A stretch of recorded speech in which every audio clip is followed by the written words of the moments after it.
libérer certaines problématiques. Et ça, c'est clair et je mentionne bien. Le Conseil du café cacao vend le titre d'exploitateur aux différents partenaires qui sont amis avec eux.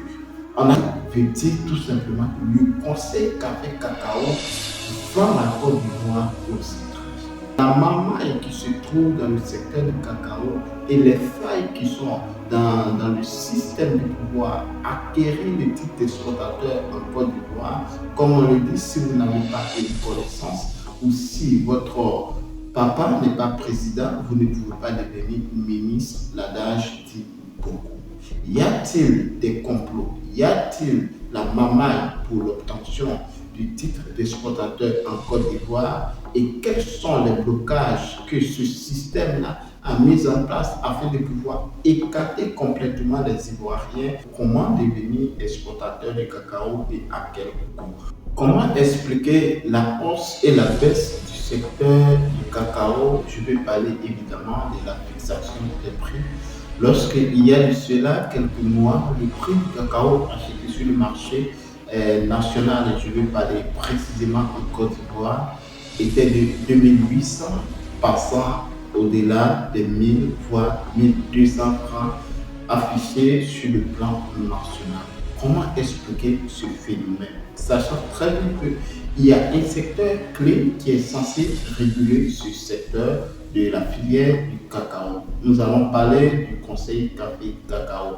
Pour vous qui n'avez pas regardé les vidéos précédentes, dans les vidéos précédentes, j'avais mentionné l'origine de la création du Conseil café cacao suite à la défaillance de la BCC, c'est-à-dire la bourse de café cacao qui était dirigée par M. Tapédo Lucien, qui s'est soldé par voilà, des inconvénients que nous connaissons sur la scène politique dans la filière du cacao. Dans la politique agricole, nous allons parler et détailler plus afin que vos producteurs vous puissiez rentrer en possession des informations qui vont vous permettre de pouvoir comprendre mieux la filière du cacao. Dans cette vidéo, nous allons parler de la fixation des prix, puisque nous sommes en train de mener une vidéo claire ou plusieurs séries de vidéos sur laquelle où nous allons déterminer ou détailler plus le rôle du Conseil café cacao.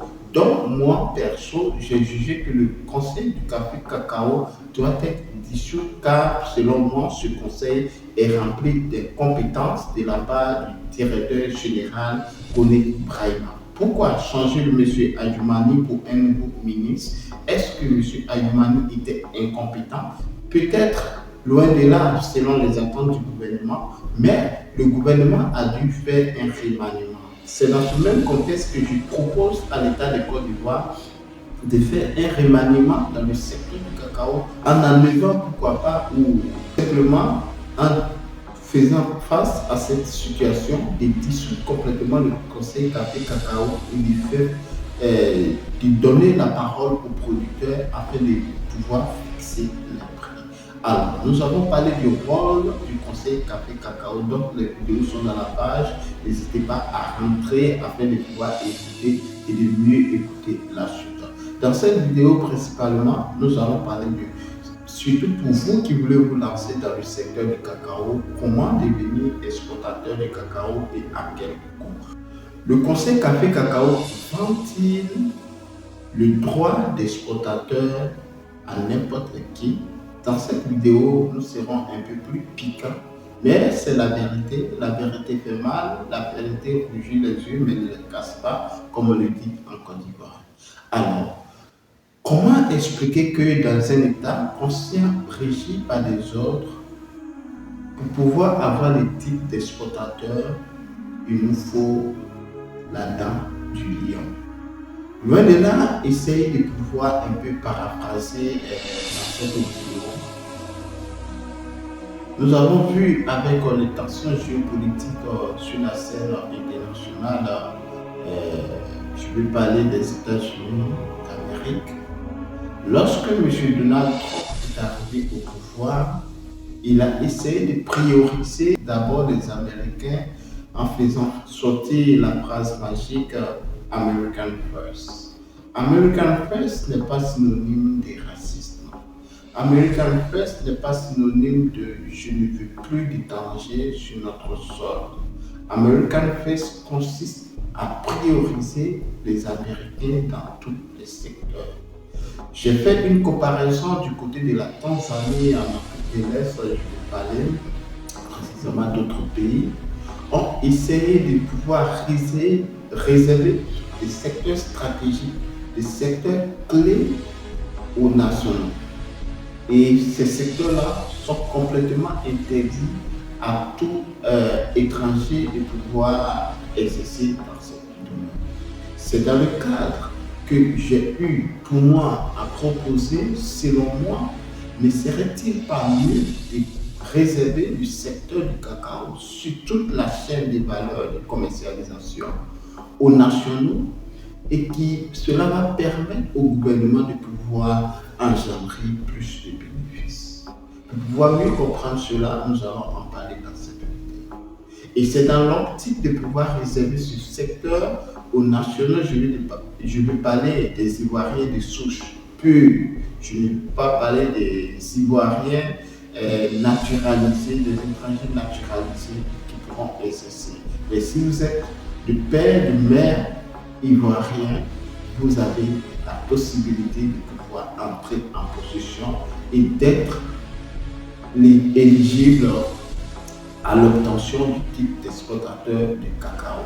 Et le titre d'exploitateur ici s'acquiert chaque année. C'est-à-dire, lorsque vous avez un titre d'exploitateur de cacao en Côte d'Ivoire, cela va vous permettre qu'à chaque campagne, vous serez obligé de renouveler votre titre.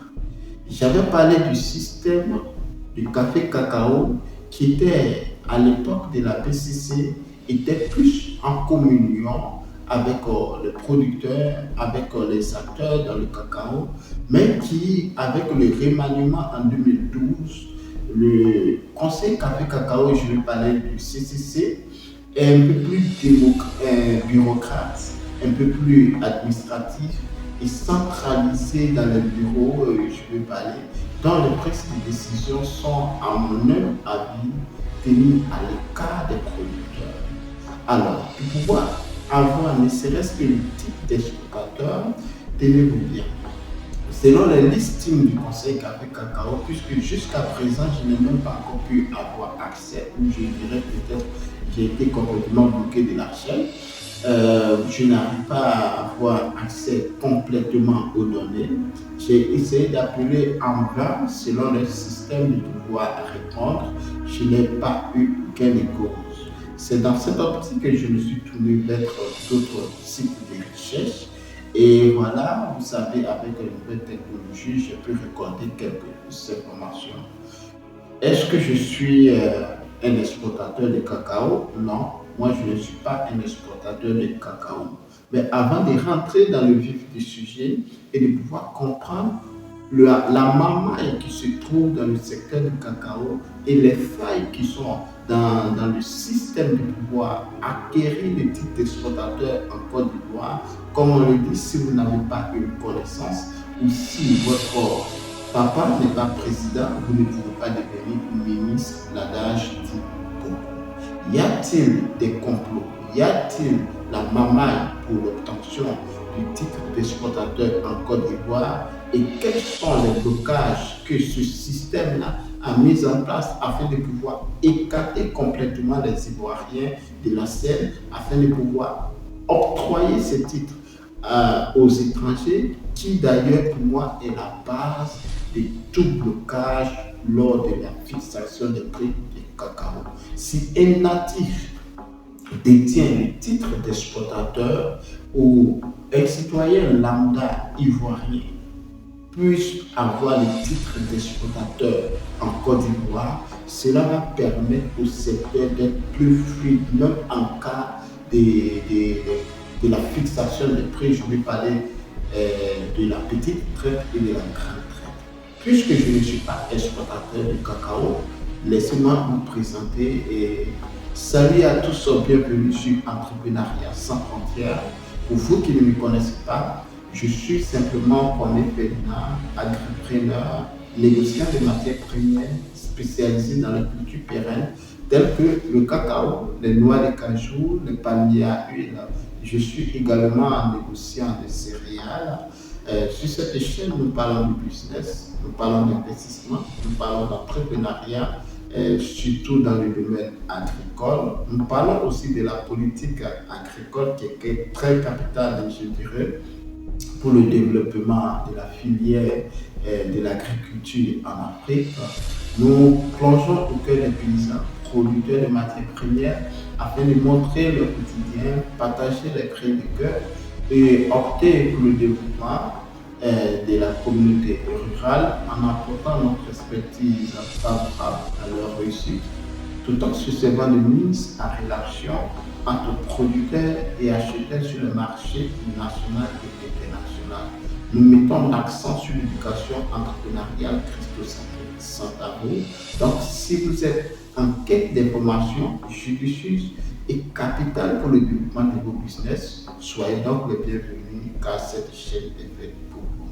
Alors, pour pouvoir mieux comprendre ou mieux avoir des avantages sur la vente ou la commercialisation de vos matières premières agricoles, je vais parler exclusivement dans le secteur du cacao. Nous avons mis en place la prescription afin de pouvoir intégrer l'association Fier-du-Fouet Cacao. Fier-du-Fouet Cacao a pour mission principale de permettre à tout acteur de cacao de pouvoir rentrer dans un réseau bien structuré pour une bonne commercialisation. Fier-du-Fouet Cacao vous permettra de vendre vos matières premières à l'international avec des meilleurs prix sans intermédiaire. Je dis sans intermédiaire parce que lorsque vous intégrez l'association Fier-du-Fouet dans notre contour ou dans notre cercle des négociants, nous avons recueilli quelques négociants capables de pouvoir décrocher des contrats. Et ce sont des contrats qui, des prix fixés selon l'acheteur, vous sera reversé. Donc, lorsque vous intégrez l'association Fier-du-Fouet, vous ne vendez pas vos matières premières ou vos cacao selon le prix qui a été fixé par l'État de Côte d'Ivoire, mais vous vendez, je dirais, en quelque sorte selon le prix CAF, mais qui ne regarde pas forcément le prix CAF, parce que nous avons nos prix à nous que nous pouvons fixer aux différentes entreprises, que ce soit en Asie, que ce soit en Europe, que ce soit aux États-Unis d'Amérique, mais nous opérons plus sur le continent de l'Asie avec un meilleur prix. Donc, il est très important de pouvoir réunir notre association afin de bénéficier de ces avantages. Et non plus, pourquoi pas discuter et vous permettre aussi des séances de coaching afin de pouvoir développer la filière du cacao. Et pour cela, pour pouvoir mieux comprendre tout ce dont nous faisons autour de l'association Fier-du-Fouet Cacao et quels sont nos différents réseaux, quels sont nos différents services, vous pouvez intégrer l'association Fier-du-Fouet Cacao. Je mentionne bien en intégrant, vous ne payez absolument rien, car moi, j'ai eu à cœur de pouvoir permettre à tout producteur de vivre de son métier qui est l'agriculture. Alors, puisque nous parlons ici du cacao et de pouvoir avoir un meilleur prix à l'export, ici nous allons parler comment est-ce que l'État de Côte d'Ivoire ou le Conseil cacao octroie le titre d'exploitateur de cacao. Alors, il faudrait que vous puissiez comprendre que pour obtenir le titre d'exploitateur de cacao, il vous faut en un premier temps plusieurs documents. Mais nous allons laisser les documentations puisque nous ne sommes pas en train d'établir les documents pour avoir le titre d'exploitateur. Mais il y a quelque chose de très capital qui doit vous frapper. Alors, dans mes recherches, je suis tombé à plusieurs raisons ou à plusieurs fois sur un montant. Pour pouvoir être un exportateur de cacao, la caution dont vous avez besoin ici, c'est la caution de minimum 50 millions. Mais ça, c'est récemment que je suis en train de voir ça. Peut-être qu'il y a eu un remaniement.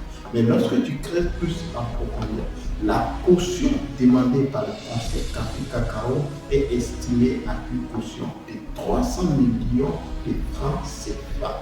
Je mettrai peut-être la conversion ici à l'écran, en euros ou en dollars. Donc, si vous ne disposez pas d'une somme de 200 à 300 millions de francs CFA, vous ne pouvez pas être exportateur de cacao en Côte d'Ivoire. Évidemment, est-ce que cette somme crée des blocages auprès des Ivoiriens? C'est là l'objet de notre vidéo. Alors, ici, prenez votre tasse de thé, nous allons essayer de discuter un peu. Alors, permettez-moi de pouvoir suffire un peu.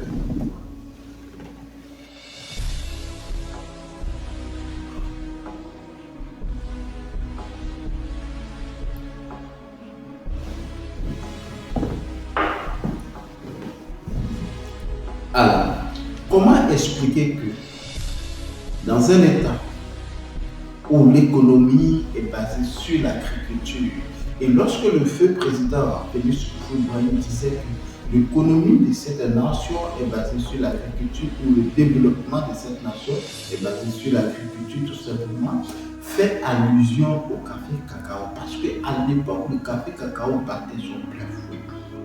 Et si vous êtes dans le domaine du négoce, vous voyez très bien qu'en Côte d'Ivoire, les matières premières qui sont plus près d'eux sont le cacao, le café, et on va parler moins dans les hydrocarbures.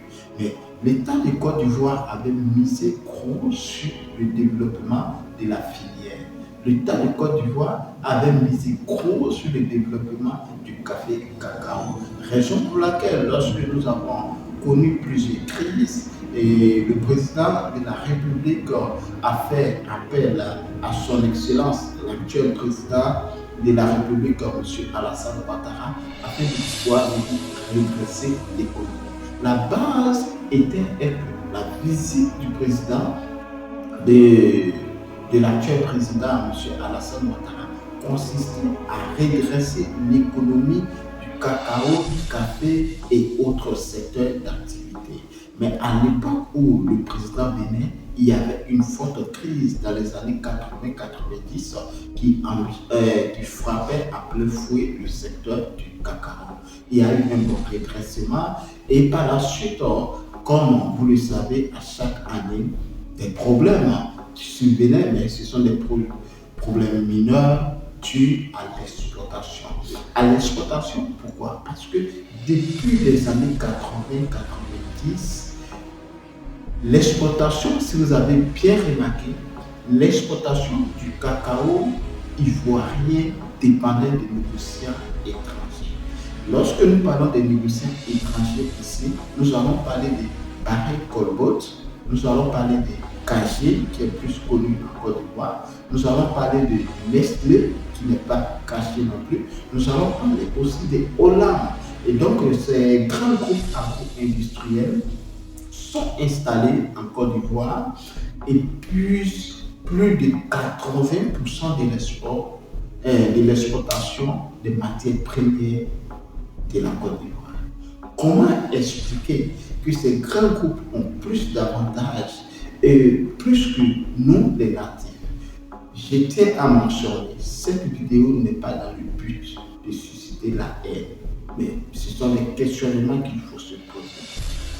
Lorsque le Conseil Café Cacao en 2012 accède au pouvoir dans la filière du cacao, avec les différentes missions dont nous avons mentionné dans les vidéos passées, mention claire et nette, pour pouvoir exporter, et ça c'est dans d'autres comptes, il vous faut impérativement avoir une caution de 300 millions de francs CFA. 200 à 300 millions de francs CFA. Selon vous, dites-moi, quel Ivoirien dans ce secteur peut-il disposer de tels montants?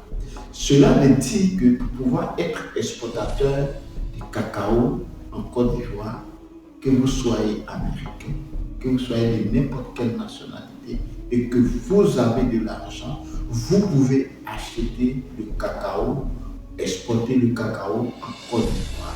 Et cela veut dire tout simplement que le Conseil Café Cacao vend la Côte d'Ivoire aux étrangers.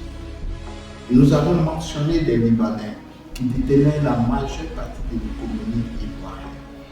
Ça a été un problème qui a beaucoup circulé sur les réseaux sociaux. Et ça, je ne suis pas peut-être contre les Libanais, mais il y a certaines zones d'activité. Les Ivoiriens ont le cœur, ont la volonté de pouvoir s'intégrer. Si moi, par exemple, aujourd'hui, je décide de pouvoir être exportateur de cacao, pensez-vous que avec mes activités que je fais, je puisse avoir 300 millions pour une caution? Et cela veut dire tout simplement que pour que moi, Ferdinand, je sois exportateur de cacao, il faudrait que je puisse avoir des partenaires qui pourront me permettre d'avoir cette caution. Et dans le domaine des affaires, lorsqu'une personne vient avec une forte somme d'argent pour injecter dans ton entreprise, tu n'es pas à 100%, je dirais, le président ou dans la prise de décision, tu deviens comme un employé dans ton propre secteur. Plusieurs exportateurs, fouillez bien en Côte d'Ivoire, plusieurs acheteurs en Côte d'Ivoire ne sont pas, eux, leurs propres chefs dans ce secteur. Et pour pouvoir avoir tout simplement le financement, qu'est-ce que ces derniers vont faire? Ils vont se tourner vers les autres personnes, c'est-à-dire les étrangers, leur proposant leur deal, puisqu'ils savent très bien qu'en Côte d'Ivoire, nous avons plus la production de cacao. Je mentionne et je rappelle bien, la Côte d'Ivoire produit plus de 40% de la production mondiale de cacao, soit dans l'estimation à 44%, si je ne me trompe pas. Donc, il faut comprendre qu'en termes de quantité et de tonnage, nous produisons énormément. Alors, moi, je suis un Ivoirien et je suis dans une zone de production de cacao. Je vais acheter le cacao. Puisqu'à un moment donné, nous avons mentionné, nous avons crié sur les réseaux, et voilà, avec plusieurs détournements des stocks où le produit n'était pas acheté auprès des producteurs ou sont pris à crédit et les producteurs ne recevaient pas leur argent. L'État de Côte d'Ivoire a essayé de combler ce vide en structurant à l'attribution des titres ou des cartes d'acheteurs et des cartes des producteurs de cacao. C'est-à-dire, si vous n'êtes pas ivoirien, vous ne pouvez pas disposer du titre d'acheteur de cacao. Puisque moi, je vais coûte que coûte acheter le cacao, je tourne vers un Burkinabé, je tourne vers un Français, et ce Français me donne de l'argent à faire des comptes. Et pensez-vous que, puisqu'il y a un Français qui me finance, et qui, je prends l'exemple simplement des Français, il y a des Belges et autres, et je vous raconterai une histoire de ouf que moi-même j'ai eu à rencontrer à vivre en live, avec des propositions sans vergogne, et qui vais vous révéler le monde cruel du business. Alors je me tourne vers un Français qui me finance de 300 millions de francs CFA, ça c'est le titre de garantie, et me finance encore pour l'achat évidemment une somme, je vais parler de 500 millions. Donc en tout, je reçois un financement grosso modo de 1 milliard de francs CFA. Alors, les 1 milliard de francs CFA, je vais procéder par les achats. Et lorsque je dois faire ces achats, il y a un peu de pourcentage que le français me permet de pouvoir arrêter les vols. C'est-à-dire ça, c'est ma paie. Alors, selon le gouvernement, selon le conseil, évidemment, je suis l'acheteur. Je suis mon chef et je peux acheter. Là, je vous explique pourquoi il y a des blocages à chaque annonce des prix et souvent les produits ne sont pas achetés. Puisque ce titre d'exportateur est tellement cher que Les individus qui sont dans le secteur du cacao ne peuvent pas avoir ces prix, se tournent vers l'extérieur et qui sont conditionnés. Donc, il y a des exportateurs pour pouvoir avoir le titre d'exportateur, puisque ce sont des personnes ayant quelques relations à l'extérieur, se tournent vers leurs relations ou simplement vont le bailleur de fonds étranger, leur permettant d'avoir de l'argent pour pouvoir acheter ces verres. Et lorsque les prix ont commencé à grimper, les exportateurs de cacao ici se sont plaints un primo de la hausse des 2800. Et les 2800 fatiguaient les exportateurs tout simplement parce qu'il y a aussi un prix pour les pourcentages qui devaient être ajoutés avant l'exploitation, ce qui faisait qu'ils pesaient trop selon leur budget auprès de leurs financiers. Alors, le financier français va dire, mais moi je t'ai donné 1 milliard et j'attendais 1 milliard 500 millions. Je dis n'importe quoi, nous sommes comme ça. Alors, puisque tu n'es pas en mesure de me donner cet argent-là, moi je ne puisse plus financer ton projet. Ou si je dois financer ton projet, les relacas de 500 millions, il me faut le prix est acheté sur le marché alors à 12 000 dollars. Le prix en Côte d'Ivoire est acheté autour de 3 000 dollars. Alors, dans les 3 000 dollars ou 3 500 dollars que je dois acheter, va s'ajouter les différentes taxes. Donc, grosso modo, je dois dépenser quelque chose de 4 000 dollars. Puisque dans les 4 000 dollars qui me restent encore, je dois livrer le cacao à Bruxelles ou à Paris ou au port de Marseille généralement. Donc, quand je vais faire mes calculs, je vais me tourner avec des bénéfices visant autour de 5 000 dollars. Dans les 5 000 dollars, puisque ce n'est pas moi qui détiens les finances de mon entreprise. Donc, les exploitateurs, généralement, les exploitateurs sont même les ouvriers de leur propre entreprise. C'est que je ne souhaite pas à tout le monde. Et le propriétaire va prendre généralement peut-être 4 000 euros, il va remettre 1 000 euros aux acheteurs, ce qui énerve les exploitateurs.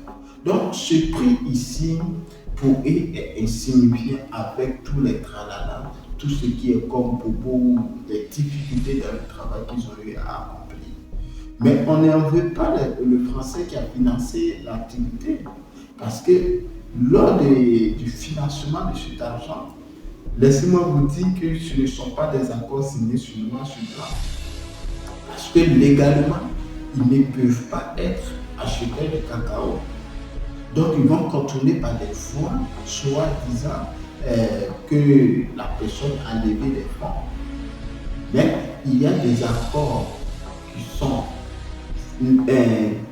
signés de façon verbale entre l'exploitateur et le financier de l'ombre.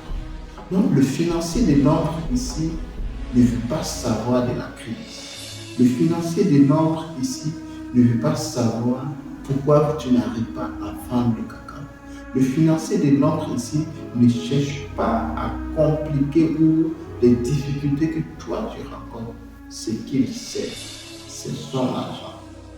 Et les exportateurs, puisque c'est eux ceux qui ont le droit de pouvoir exporter le cacao, vont jouer sur ce côté. Bloquer les fers jusqu'à ce que le gouvernement puisse diminuer complètement les prix.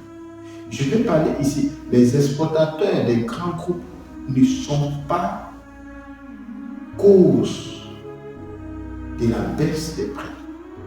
Mais ils ont une petite partie dans ce secteur, puisque eux, quand ils viennent, laissez-moi vous dire que les impôts ou les pourcentages que les exploitateurs ivoiriens doivent payer pour pouvoir exporter le cacao. Si ces droits-là sont à 500 dollars la tonne, laissez-moi vous dire que ces grands groupes-là ne paient que peut-être à 50 à 100 dollars la tonne. Donc vous voyez l'écart de 400 dollars. Et donc, le problème ici touche aussi le droit que les grands groupes obtiennent ou les faveurs que les grands groupes obtiennent. Vous parlez des Russia, Cargill, Barry-Callebaut, Nestlé et autres en passe. Donc, si l'État de Côte d'Ivoire veut que le secteur du cacao soit plus fluide, qu'il n'y ait plus assez de blocages lors de la fixation des différents prix des matières premières, il faudrait que le prix de l'exportateur soit réduit à la baisse. Je vais faire une vidéo où je vais démontrer pourquoi est-ce qu'il serait plus avantageux pour l'État de Côte d'Ivoire de libéraliser le secteur en accordant le plein droit aux producteurs de fixer leur prix et comment est-ce que derrière l'État de Côte d'Ivoire peut avoir plus de tasses et cela sera plus favorable. Parce que lorsqu'on voit ces tasses qui sont versées auprès du Conseil Café Cacao, soi-disant qui révélait aux producteurs, si vous n'avez pas un réseau, ces droits-là, vous n'avez pas. Parce que ces droits-là sont censés régler les difficultés ou le prix du cacao. Sinon, comment expliquer que, puisqu'il y a eu des hausses à un moment donné, où il y a eu plus d'exportation à un moment donné, avant la fixation de 2800, comment expliquer qu'on peut quitter jusqu'à 1200? Il y a un problème.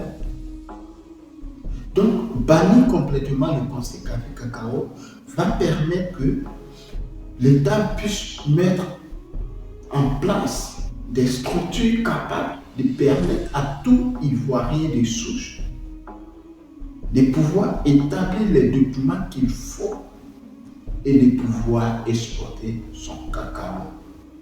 Et le prix du cacao, ou je dirais le prix afin de pouvoir, la caution de l'exportateur doit être revue à la baisse. Et pourquoi pas même donner une somme lambda à quiconque de pouvoir payer ce prix-là, afin que les exportateurs soient libres. Puisque les exportateurs ne sont pas libres, puisque les acheteurs ne sont pas libres. Nous allons voir un peu le cas des frères jumeaux, les jumeaux suprêmes, les divots. Quand on voit dans le système de dépôt-vente, selon les normes sur les droits, peut-être le système de dépôt-vente ne devait pas être existé. Mais c'est parce qu'ils étaient ivoiriens et qu'il y avait la possibilité qu'ils étaient en communion avec les producteurs qu'il y a eu le système de dépôt-vente. Je suis un Ivoirien, donne-moi ton produit, je vais vendre et je vais remettre ton argent. Pourquoi ne pas instaurer ce même système-là sur l'export de cacao, où l'exportateur prend les fèves de cacao, puisque le cacao ne peut pas quitter le port d'Abidjan sans que l'exportateur ne puisse entrer en possession de ses produits, de son argent à peut-être 60%. Donc on peut mettre un système où on enlève complètement la caution des 200 millions, 300 millions et on permet à l'exportateur ivoirien, à une personne ivoirienne, tu montes tes dossiers, tu vas au ministère du Commerce, puisque ici, moi, je ne veux plus parler du Conseil Café Cacao parce que pour moi, c'est inutile d'en avoir. On va au ministère du Commerce où on établit nos différents documents, on paye peut-être une somme, les droits des dossiers et tout cela, peut-être une somme où tout citoyen peut avoir, où on peut fixer la somme du SMIC en Côte d'Ivoire peut-être 70 000 ou 75 000 ou je peux dire même 50 000, une somme symbolique de frais de dossier.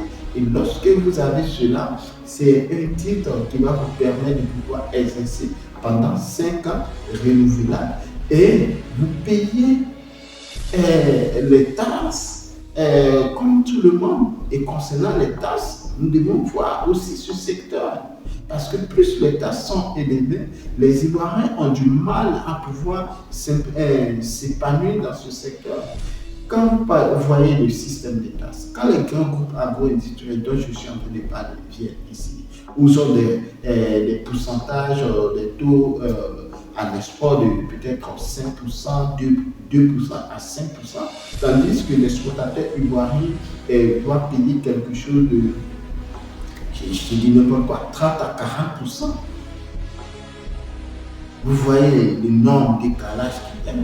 Nous avons vu M. Bertin Toko dans une vidéo où il expliquait même pour pouvoir être financé, parce que ces personnes-là viennent avec leur passeport, avec tout le contour, le cortège diplomatique qui vient ici. Ils ne cherchent même pas à comprendre s'ils sont aptes de remplir, parce que leur passeport leur donne leur plein droit de pouvoir exercer.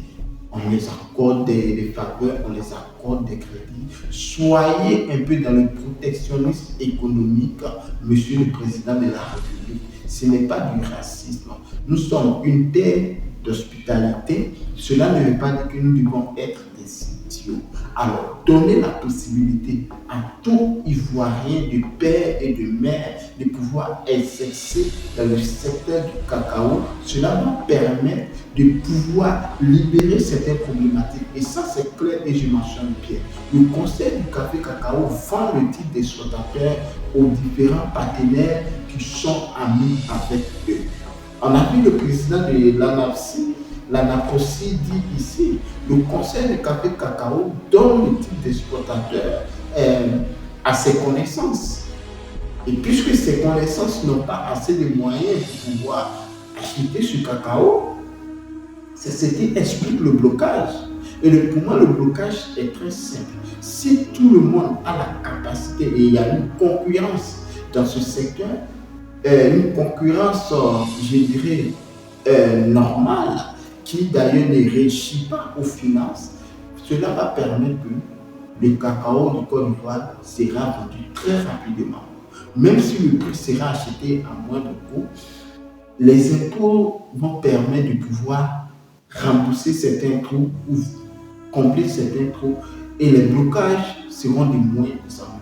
Qu'en pensez-vous? Dites-moi en commentaire, parce que ce problème, ça date depuis très longtemps et ça ne risque pas de s'arrêter si nous ne prenons pas des décisions claires et nettes. Alors, pour l'acquisition du titre d'acheteur, pour l'acquisition du titre d'exploitateur, je vais dire tout cela, c'est la même chose. Surtout pour l'acheteur, c'est un peu plus, voilà, tu présentes juste ta pièce nationale d'identité ou ton passeport, tu montres le document qu'il faut, il n'y a pas une somme conséquente à payer, c'est comme si tu établissais un document pour pouvoir obtenir ta carte nationale d'identité et tu obtiens ta carte d'acheteur ou de pisteur de cacao. Maintenant, pour pouvoir être exportateur, cela va dans un autre cadre. Parce que ce que vous ignorez est que vous pouvez acheter le cacao en Côte d'Ivoire, vous pouvez être pisteur, vous pouvez être acheteur. Mais en ce qui concerne l'exploitation, si vous n'avez pas le titre d'exploitateur, malheureusement, vous ne pouvez pas exploiter le cacao. Et pour pouvoir être exploitateur, il faut disposer minimum de 300 millions. Qui, pour moi, cette somme est très élevée et que l'État de Côte d'Ivoire doit permettre à tout Ivoirien de souche de pouvoir avoir ce titre avec une somme symbolique de 50 000 jusqu'à 75 000 selon ce qui peut arranger ce secteur. Pour moi, fixer une somme de 50 000 à 75 000 va permettre à tout Ivoirien lambda de pouvoir avoir le titre d'exploitateur et cela va permettre qu'il n'y ait plus trop de pression et la concurrence va naître, ce qui va permettre une grande concurrence loyale parce que la concurrence est déloyale selon moi dans ce secteur-là. Donc, qu'en pensez-vous en commentaire? N'hésitez pas à donner votre avis, n'hésitez pas à vous abonner aussi afin de recevoir davantage des vidéos de ce genre, car nous sommes dans la politique agricole, c'est un secteur qui n'est pas trop au cœur. Le conseil du cacao doit être utile, j'ai dit et je répète. L'État de Côte d'Ivoire doit donner la possibilité aux producteurs de pouvoir fixer le prix du cacao et donner la possibilité aux Ivoiriens de pouvoir vendre le cacao à l'extérieur avec le type d'exploitateur qui ne doit plus être cautionné par une somme de 50 allant à 300 millions de francs CFA. Pour moi, une somme symbolique de 50 000 à 75 000 serait plus judicieux et loyal. Cela va permettre même les grands groupes agro-industriels. Je vais revenir dessus ici. Pour ceux qui disent non, qu'ils viennent créer des emplois et cela, on ne peut pas les enlever complètement de la scène, c'est faux. Je vais vous donner des stratégies simples que nous pouvons mettre en place afin que nous soyons plus compétitifs avec ces grands groupes et qui d'ailleurs, ces grands groupes ont plié les bagailles dans certains pays. Donc, cela va permettre de pouvoir équilibrer la filière du cacao. N'hésitez pas à liker, à vous abonner, à partager cette vidéo massivement autour de vous afin d'agrandir la communauté. C'était Kwame Ferdinand, votre fils de producteur de cacao. Je suis négociant spécialisé de cacao. Je suis négociant de culture pérenne, négociant de céréales. C'est avec plaisir que je vous partage cette vidéo. Prenez soin de vous. À très bientôt. Amettez-nous. Ciao.